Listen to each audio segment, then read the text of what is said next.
Good evening, and I have a strong urge to talk about the Kama desire. This subject is so controversial, is so a bit which the whole world is so obsessed with. If I am not wrong,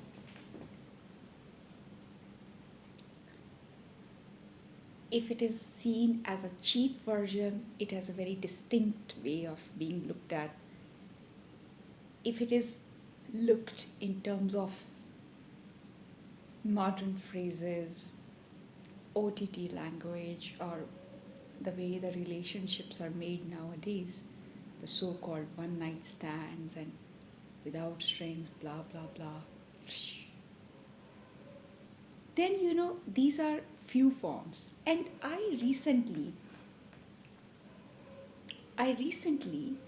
uh, bumped into something very valuable,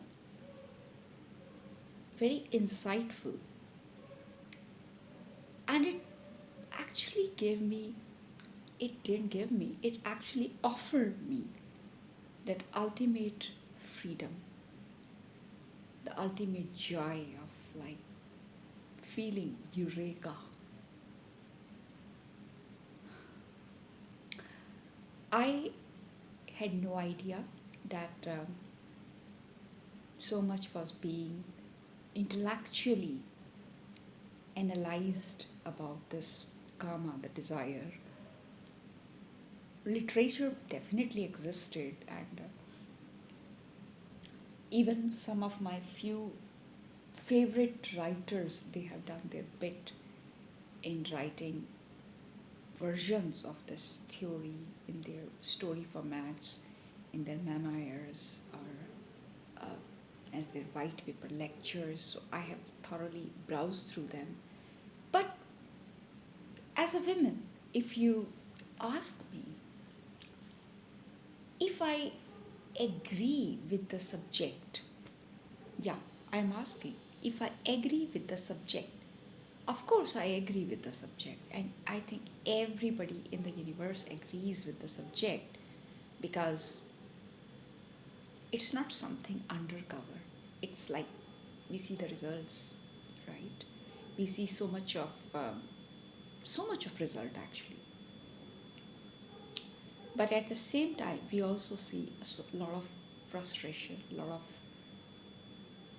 prohibitions, law, lots and lots of misconceptions. And that really makes this subject even more interesting for everyone to kind of look back and think. And I am right.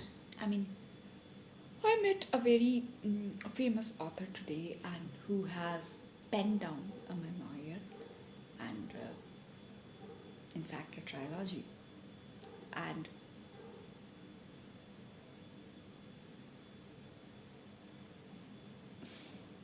I think I was very mesmerized. I was very touched. The moment I saw him, there was a sparkle in my eyes. And it was a different sparkle. It was a sparkle of respect, love, affection, enchantment, and at the same time, a very deep respect that thank God somebody thinks about it, somebody of that kind of intellect actually pen down the memoir or whatever.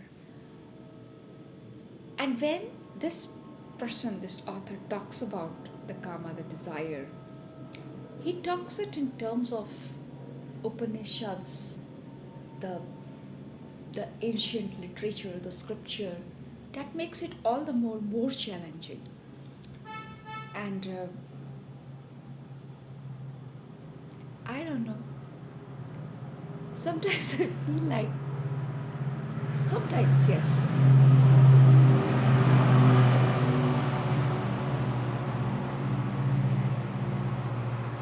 Sometimes I feel like that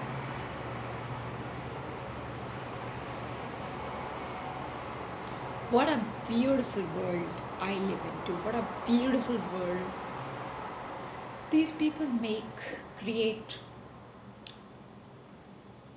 and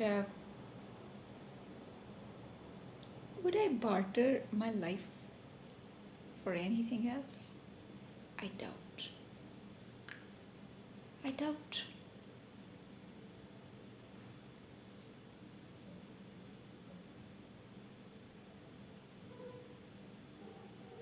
You know, sometimes you don't have to go and say, I want to be like that.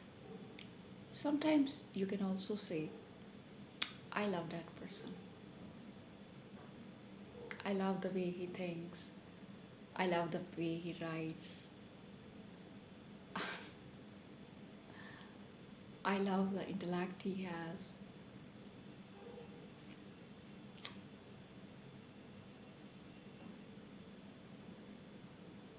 So, yeah, you can be talking about the karma, the desire, you can be reading the karma, the desire, you can be analyzing, dissecting, you can be cross connecting the dots, but at the same time,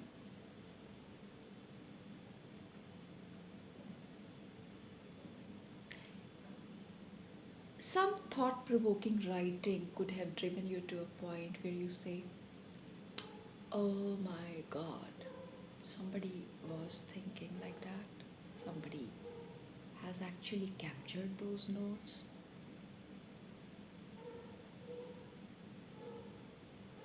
That's exactly how I feel. Yeah, I'm happy. I'm more at peace with my own world. That's what I feel. And right now I think I need to do some walks, do some writing, do some tea making. Oh, I can't say I want to gaze at the stars, but yeah, why not? Why not? Why not, I say. I will talk about this more when this thing goes in public, when actually we have delivered this. Hmm, I would confess what a beautiful world the writers live in. Beautiful, beautiful, imaginative, creative, and factual.